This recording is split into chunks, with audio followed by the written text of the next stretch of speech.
धन किसी के लिए मोह है तो किसी के लिए माया, किसी के लिए भाग्य है तो किसी के लिए कर्मों की इच्छा है। देखा जाए तो ये धन कहीं ना कहीं मनुष्य के लिए अत्यंत आवश्यक भी, पर इसलिए मनुष्य जो है अपना समस्त जीवन व्यतीत करता है इस धन को अर्जित करने।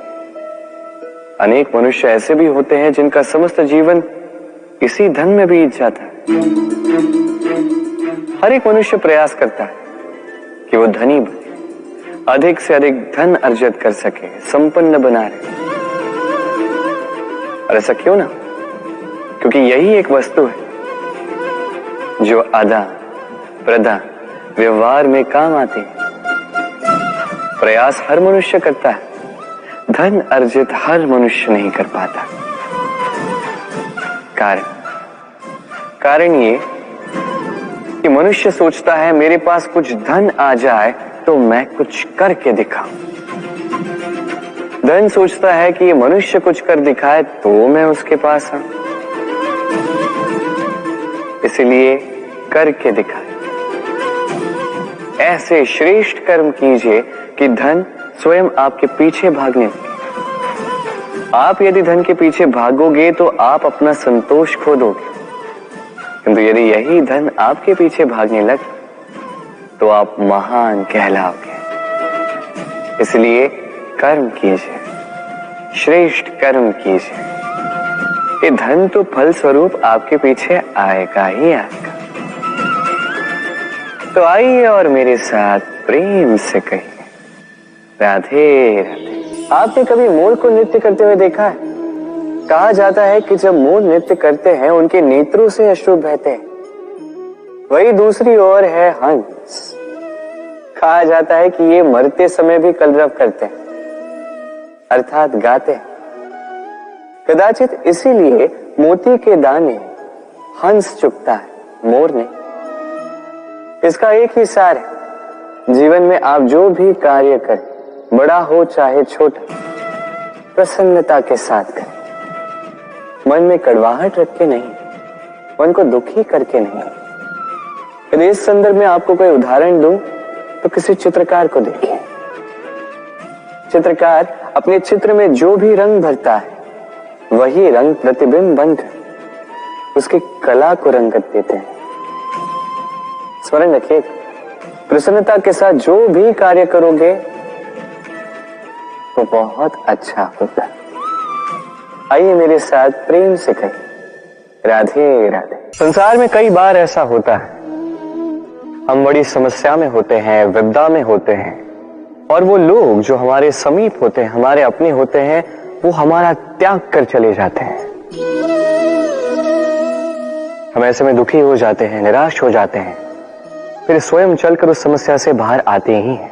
अब परिस्थिति चाहे जो भी हो, वो लोग जिन्होंने ऐसे समय पे आपका त्याग किया, उनसे क्रोधित होना, उनसे रुष्ट होना, ये अनुचित है। मैं तो कहता हूं कृतज्ञ रहिए।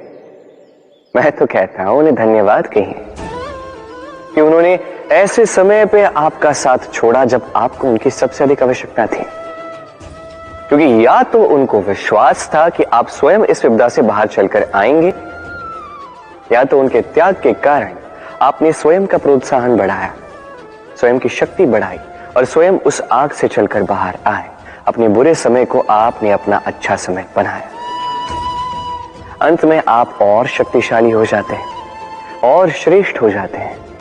और यही तो आपकी विजय है, जिसका कारण है उनका साथ छोड़ना। तो उन्हें धन्यवाद कहिए और मेरे साथ प्रेम से कहिए राधे राधे।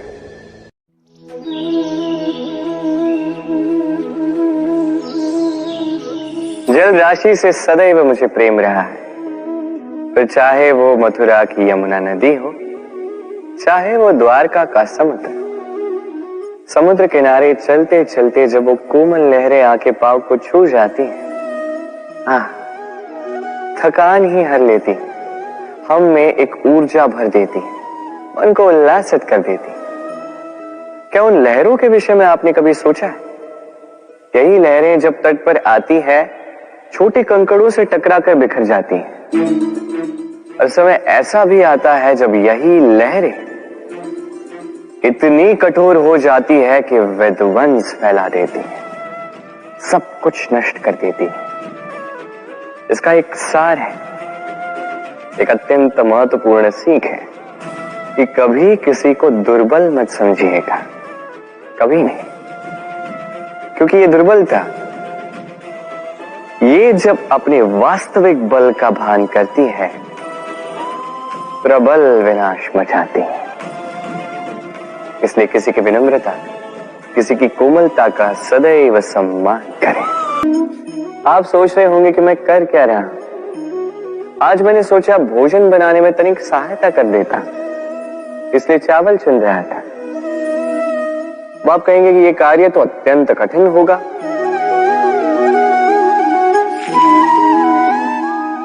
नहीं, सहस्त्र श्रेष्ठ दानों में से 2 कंकड़ निकालना केवल अभ्यास है।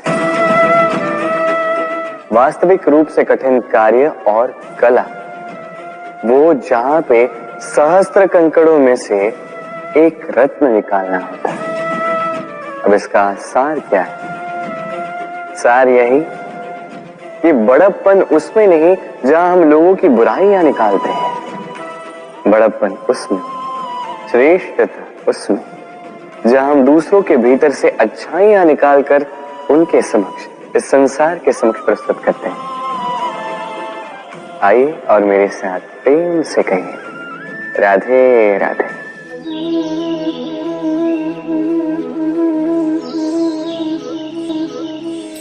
संसार में ऐसा कोई पर्वत नहीं जो इतना ऊंचा हो कि मनुष्य उसके शिखर तक पहुंच न पाए, उसे लांघ न सके।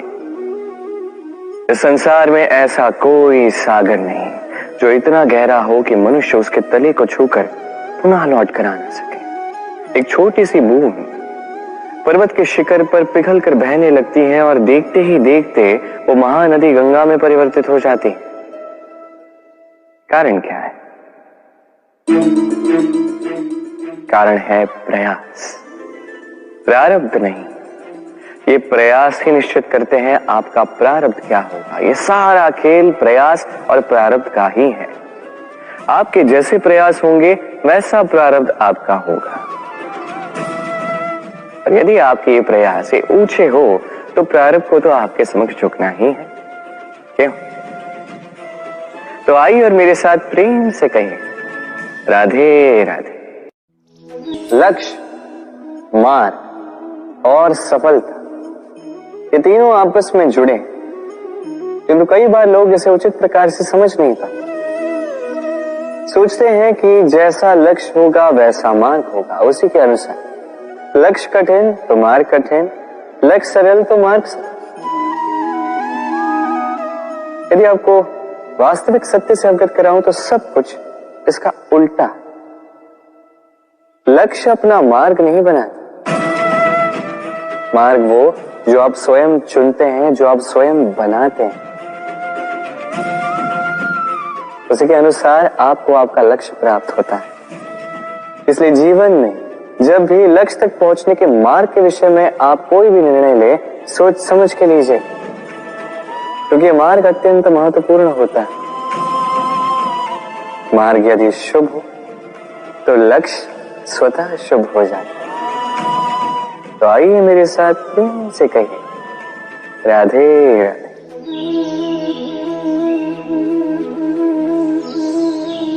कई बार मनुष्य अतीत को देखता है, आज अहंकार में भर जाता है। कभी वर्तमान को देखता है, भविष्य के विषय में सोचता है, मद में चूर हो जाता है। क्यों नहीं समझ पाता एक सरल सी बात? ये सृष्टि जो है, ये सृष्टि एक चक्र है जो बार बार आपको दोहराएगी, कठिन से कठिन परीक्षाओं पे आपको उतारेगी, जिस पर आपको उत्तीर्ण होना ही है। जो कल था वो आज नहीं है, ये सभी को ज्ञात है। जो आज है वो कदाचित कल नहीं होगा, ये भी आपको मानना होगा एक मुस्कुराहट के साथ। आपको शांत रहना है और कभी भी इस मन में अहंकार उत्पन्न होने नहीं देना है। बनिए उस हिमखंड की भांति, कदाचित वो इसलिए इतना ठंडा रहता है क्योंकि उसे ज्ञात है वो कल जल के रूप में था, आज बर्फ के रूप में तो है, किंतु कल पुनः वो जल के रूप में ही जाएगा। स्वयं को शांत रखें। कदाचित आज आप सफलता के शिखर पे हो, कदाचित ना। आपको हर एक दिन अवश्य देखना है। बस निरंतर प्रयास करते रहिए, हर परिस्थिति के लिए सज्ज रहिए और इसे संतुलन मिला है। आपका कल हो आज या कल, आपके अच्छे दिन हो या बुरे दिन, सब पवित्र हो जाएंगे। तो आइए और मेरे साथ प्रेम से कहिए, राधे राधे।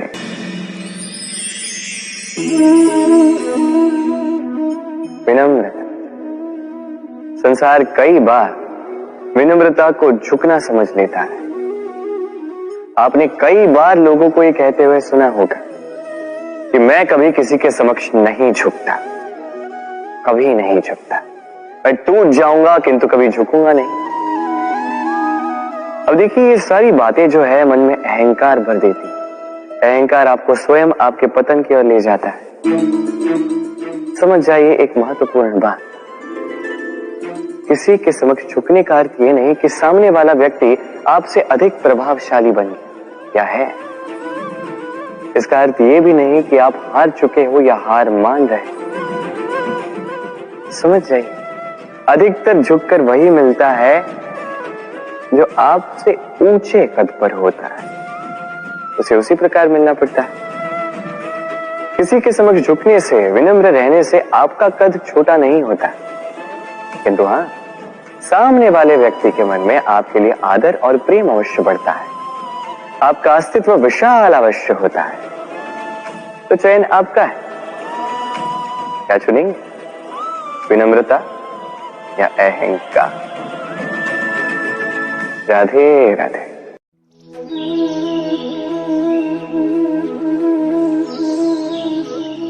होली के त्योहार पर रंगों से खेलता है ये सारा संसार, पर क्या इन रंगों का सार ये संसार समझता है? कभी देखिए, एक चिंतित मुख केवल रंग का स्पर्श पाकर ही आनंदित हो जाता है। होली पर हम क्या करते हैं? पुराने को भस्म करते हैं और नवधान का स्वागत करते हैं। शिशिर समापन कर एक सौंधी, एक नई ऋतु का स्वागत करते हैं। चिंताओं को भस्म कर आशाओं का नया रंग स्वयं पर चढ़ाना, स्वयं को आनंदित करना, यही तो है होली। अब होली की एक बात है, दो रंग एक साथ नहीं चढ़ सकते। एक रंग उतरेगा तो ही दूसरा चढ़ेगा। और एक प्रश्न भी है, कौन सा रंग उतारा जाए और कौन सा रंग चढ़ाया जाए? यदि आपको उदाहरण दूं, लोभ का ये रंग, ये जब तक चढ़ा रहेगा आनंद का रंग नहीं चढ़ सकता, जो हुआ द्वारका वासियों और श्यामंतक मणि के मध्य। भ्रम का ये रंग जब तक चढ़ा रहेगा सत्य का रंग नहीं चढ़ सकता, जो हुआ रुक्मिणी के साथ। और ईर्ष्या का ये रंग जब तक चढ़ा रहेगा प्रेम का रंग चढ़ ही नहीं सकता, जो होता है आपके मेरे हम सब के साथ। तो आइए साथ मिलकर होली मनाते हैं, इन सब पर हम विजय प्राप्त करते हैं। अंधकार पर प्रकाश का, भ्रम पर सत्य का, ईर्ष्या पर प्रेम का और लोभ पर आनंद का ये सुंदर सा रंग चढ़ाते हैं। शत्रुता, घृणा, ईर्ष्या, इन सब का त्याग करते हैं और सबका सखा बन जाते हैं और प्रेम से कहते हैं होली है। हाँ, वो तो हम अवश्य कहेंगे। राधे राधे।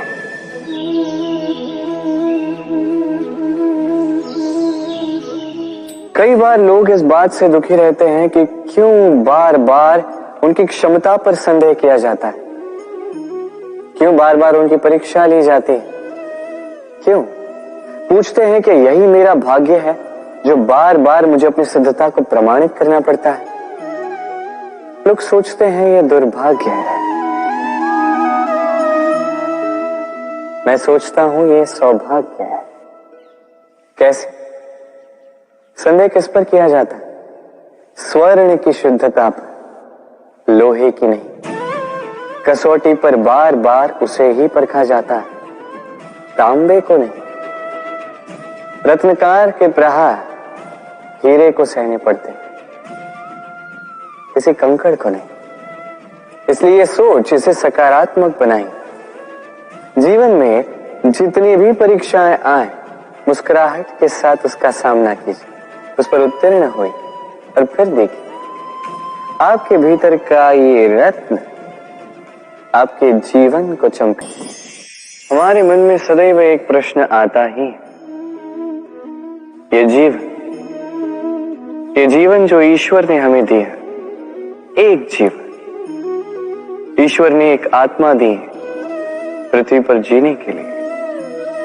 जहां तक हमें ज्ञात है हमारे पास एक ही जीवन है, तो हम अवश्य ये सोचेंगे कि इसको सुधारा कैसे जाए। हर एक व्यक्ति सोचता है कि मैं क्या करूं जिससे ये जीवन सुधर सके, कौन सा कर्म करूं, कौन सा पुण्य करूं, कौन सा शास्त्र पढ़ूं जिससे मुझे वो ज्ञान मिले जिससे मैं अपने जीवन को सुधार पाऊं। समस्त जीवन व्यतीत कर जाता है इन प्रश्नों के उत्तर खोजने में, वो शास्त्र समझने में। कई सारे लोग फिर भी समझ नहीं पाते। चलिए आज मैं आपको एक सरल सी बात बताऊंगा जिससे आप इस जीवन को सुधार सकते हैं। जीवन, जिह्वा, इन दोनों की एक ही राशि। जिह्वा यानी आपकी वाणी, इस वाणी को नियंत्रण में रखिए, इसे सुंदर बनाइए, मधुर वाणी रखिए। जितना हो सके इसे सुधारिए, आपका जीवन सुधर जाएगा। क्योंकि वाणी ये होती अत्यंत शक्तिशाली, ये एक ऐसा बंधन है जो सामने वाले व्यक्ति को आपके व्यक्तित्व के साथ बांध देता है। तो इस वाणी को सुधारिए, इसे सुंदर बनाइए, आपका जीवन अपने आप ही सुंदर हो जाएगा। और आइए और इसी मधुर और सुंदर वाणी के साथ कहिए, राधे राधे। संसार को यह भ्रांति है कि सब कुछ भाग्य से ही मिलता है, किंतु भाग्य, प्रारब्ध ये तो सबके लिए समान ही होता है। ये तो पाने वाले पर निर्भर करता है, उसकी आकांक्षाओं पर निर्भर करता है, महत्वाकांक्षाओं पर निर्भर करता है, स्वभाव पर निर्भर करता है कि वो उसका क्या करता है। देखिए प्रसाद जो है, प्रसाद सभी को दिया जाता है, किंतु उसका उपभोग किस प्रकार करना है ये व्यक्ति पर निर्भर करता है। आपको उदाहरण देता हूं। चलिए दो व्यक्ति है, दोनों को मैंने एक एक माटी का ढेर दिया, उसका वो क्या करते हैं? एक व्यक्ति उसके छोटे छोटे गोले बनाता है और आते जाते व्यक्तियों को फेंक के मारता है, हंसी ठिठोली करता है, उनके वस्त्र मैले करता है, उसे बड़ा आनंद आता है। वही दूसरा व्यक्ति उस माटी के ढेर की अपने लिए एक झोपड़ी बनाता है। वो झोपड़ी जो धूप में, वर्षा में, तूफान में उसकी सुरक्षा करेगी। हाँ, ये भाव बदलिए, ये अत्यंत महत्वपूर्ण होते हैं। प्रेम में भी ये भाव महत्वपूर्ण होते हैं। प्रेम चाहे मित्र से हो, माता पिता से हो, भाई बहन से हो, पत्नी से हो, कोई भी हो, स्मरण रखिए ये भाव ही है जो आपका भाग्य निर्धारित करते हैं। तो आप मनुष्य, व्यक्ति का निर्माण किस प्रकार होता है? कोई कहेगा पंच तत्वों से, कोई कहेगा आत्मा, देह और चेतना से, कोई कहेगा ईश्वर की कृपा से, तो कोई कहेगा इस प्रकृति की परीक्षा से। नहीं, व्यक्ति का निर्माण होता है विश्वास। व्यक्ति तभी होगा जब व्यक्तित्व होगा, है कि? और व्यक्तित्व तभी बनेगा और वैसा ही बनेगा जैसा विश्वास आप स्वयं पर रखें। यदि आप विश्वास करते हैं कि आप विष बनेंगे तो आप विषैले ही बनेंगे। यदि आप विश्वास करते हैं कि आप अमृत बनेंगे तो आप अमर ही हो जाएंगे। यदि आप स्वयं पर विश्वास रखते हैं कि आप संसार के सबसे ऊंचे पर्वत के शिखर तक पहुंच सकते हैं तो आप अवश्य पहुंचेंगे। यदि आपको लगता है, आप सोचते हैं कि कदाचित ऐसा नहीं हो पाएगा, तो ऐसा कदापि नहीं होगा। सोचिए, विश्वास में विश्ववास करता है, आपका अस्तित्व क्यों नहीं करेगा? जैसा विश्वास आप स्वयं पर रखोगे वैसे ही आप बनोगे। इसलिए स्वयं पर विश्वास रखिए। जी हाँ, प्रेम से कहिए, राधे राधे। आपसे एक प्रश्न पूछूं, जल कहां कहां पाया जाता है? कोई कहेगा सागर में, कोई कहेगा झरने में, सरोवर में, नदी में, और सारे उत्तर उचित है। और इनमें से किसी भी स्थान का नाम लो, वहां मिलता क्या है? जल। उसी प्रकार मनुष्य का जो भी स्वरूप हो, उसमें रहता वही परमात्मा है। वही परमात्मा जो प्रेम की भाषा सुनता है, प्रेम की भाषा समझता है, वही जानता है। अब चाहे माता देव की हो या यशोदा मैया, यात्रा ममता की ही है। अब चाहे रुक्मिणी हो या राधा, यात्रा प्रेम की ही है। तो इस प्रेम पर ध्यान केंद्रित कीजिए। यह व्यवहार प्रेम पूर्ण रखिए। आपका हर एक संबंध, हर एक बंधन पवित्र हो जाएगा। तो आइए और मेरे साथ प्रेम से कहिए, राधे राधे।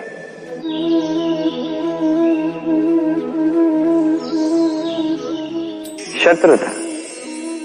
एक व्यक्ति दूसरे व्यक्ति से शत्रुता कर बैठता है।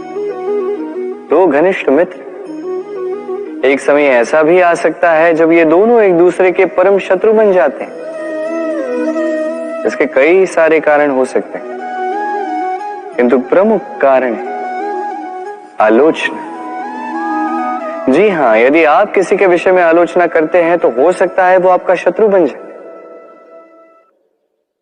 अब मन में एक प्रश्न आ रहा होगा कि ये कैसे संभव है?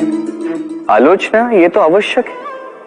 यदि मैं अपने मित्र के बुरे कर्मों के विषय में आलोचना ही नहीं करूंगा तो वो सुधरेगा कैसे? ये सत्य है कि आलोचना आवश्यक है, किंतु उससे अधिक महत्वपूर्ण और आवश्यक है आपका ये निर्णय कि ये आलोचना किस स्थान पर करनी है। यदि ये सार्वजनिक रूप से करते हैं तो ये अपमान भी बन जाता है। यदि यही एकांत में करोगे तो ये परामर्श बन जाता है। अपमान कोई स्वीकार नहीं करता, वही परामर्श सभी को अच्छा लगता है। तो यदि आप किसी के लिए कुछ अच्छा चाहते हैं, किसी को सुधारना चाहते हैं और आपको लगता है कि आलोचना आवश्यक है, तो सर्वप्रथम समय, स्थिति और स्थान पर ध्यान रखिए। अन्यथा ये आलोचना आपको बहुत महंगी पड़ सकती है। तो आइए और मेरे साथ प्रेम से कहिए, राधे राधे। हम मनुष्य कितने विचित्र होते हैं। जब भूल हमसे होती है तब हम चाहते हैं समझौता। यही भूल किसी और से हो तो हम चाहते हैं न्याय। क्यों? एक ही परिस्थिति में दोहरा व्यवहार किस लिए? देखिए, यदि समझौता, न्याय, प्रतिकार या प्रतिघात के स्थान पर हम केवल प्रेम से भर दें तो ना हमें समझौते की आवश्यकता होगी, ना न्याय की आकांक्षा होगी। क्योंकि मनुष्य समझौता या न्याय केवल तभी चाहता है जब कुछ लेना चाहता है, किंतु प्रेम में तो सब कुछ अर्पण कर दिया जाता है। स्मरण रखिएगा, सबसे बड़ा समझौता और सबसे बड़ा न्याय केवल प्रेम ही है। तो आइए और इसी प्रेम के साथ कहेंगे राधे राधे।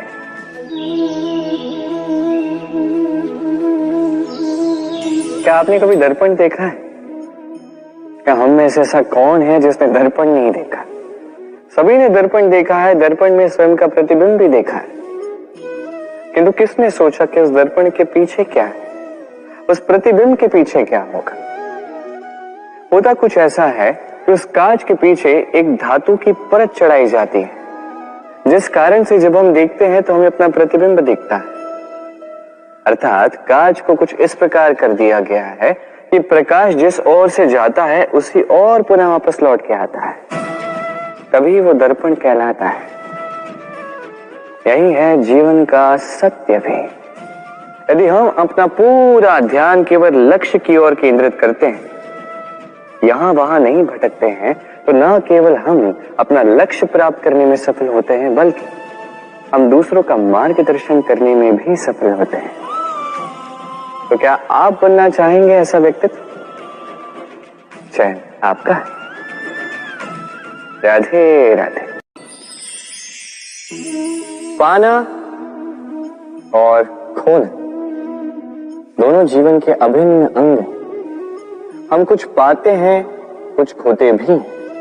कुछ स्वप्न साकार होते हैं, कुछ लक्ष्य अधूरे भी छूट जाते हैं। जीवन में ये होता ही है, हर एक के जीवन में होता है। किंतु जब भी हम किसी से मिलते हैं, हम कौन सी बातें करते हैं? हम उसी की बात करते हैं जो हमने खोया है। स्वयं भी दुखी होते हैं, सामने वाले के मन को भी दुखी कर जाते हैं। इससे कुछ विपरीत करने का प्रयास कीजिए, सकारात्मक बनने का प्रयास कीजिए। ध्यान उसी पर दीजिए, स्मरण केवल उसे ही कीजिए, महत्व उसी को दीजिए जो आपके पास है। जो आपके पास नहीं, उसकी आस में त्रास क्यों सहना? उसी की गिनती कीजिए जो आपके पास आज यहां वर्तमान में है। जिसे मैं कंस मामा की गिनती नहीं करता, जिन्होंने मेरा बालपन झिझोड़ा। मैं गिनती करता हूं यशोदा मैया की, मेरे बलराम दाऊ की, मेरी राधे की, जिन्होंने मेरा जीवन संजोया। आप भी यही कीजिए और मेरे साथ प्रेम से कहें राधे राधे। सोच, ये सोच सच बनकर सामने आती है, ये कठोर सत्य है, क्योंकि सोच ही वो बीज है जो सत्य रूपी पौधे को जन्म देता है, उसे विकसित करता है। अब सोचिए, यदि ये बीज ये अकड़े का हुआ तो ये छाया नहीं, ये केवल कांटे देगा। वही यदि ये बीज बरगद का होगा तो वो एक ऐसे वृक्ष में विकसित होगा जो अनेक वर्षों तक अनेक पीढ़ियों को छाया देगा, पंछियों को घर देगा। उसी प्रकार ये सोच, यदि ये सोच छोटी सोच हुई तो आपको शंकाएं ही देगी। यदि ये सोच बड़ी हुई तो आपको समाधान देगी। तो सोच समझकर अपनी ये सोच चुनिए। ये सोच आपको शंका भी दे सकती है, समाधान भी दे सकती है। क्या चुनेंगे आप? शंका या समाधान? छोटी सोच या बड़ी सोच? चयन आपका है। आइए मेरे साथ प्रेम से कहें राधे राधे। जीवन और मृत्यु दोनों जीवन के दो अटल सत्य हैं। जिसने जन्म लिया है उसे मृत्यु प्राप्त होनी है, यही नियति। अब एक बात है, मृत्यु सभी को आती है, जीवन जीना सबको नहीं है। समस्त जीवन व्यतीत कर जाते हैं किंतु जीवन जी नहीं पाते, समझ ही नहीं पाते करना क्या है। जीवन जिए तो जिए कैसे? जीवन जियो तो उस दिए की भांति जो अपनी लौ से असंख्य दियों को प्रकाश देता है, जो बुझते बुझते भी अंधकार से लड़ता है। कदाचित इसीलिए जहां दिए को रखा जाता है उस स्थान को पूजा जाता है, उसे पवित्र माना जाता है। एक बात तो है, मृत्यु सभी को आनी है, चाहे मैं, चाहे आप, चाहे हर कोई एक न एक दिन संसार से जाने वाला है। किंतु आपने इस जीवन में किया क्या, ये महत्व रखता है। और जिसे जीवन जीना आ गया वो मृत्यु के पश्चात भी जीवन जीता है, वो अमर बन जाता है। आप भी यही कीजिए और मेरे साथ प्रेम से कहिए, राधे राधे।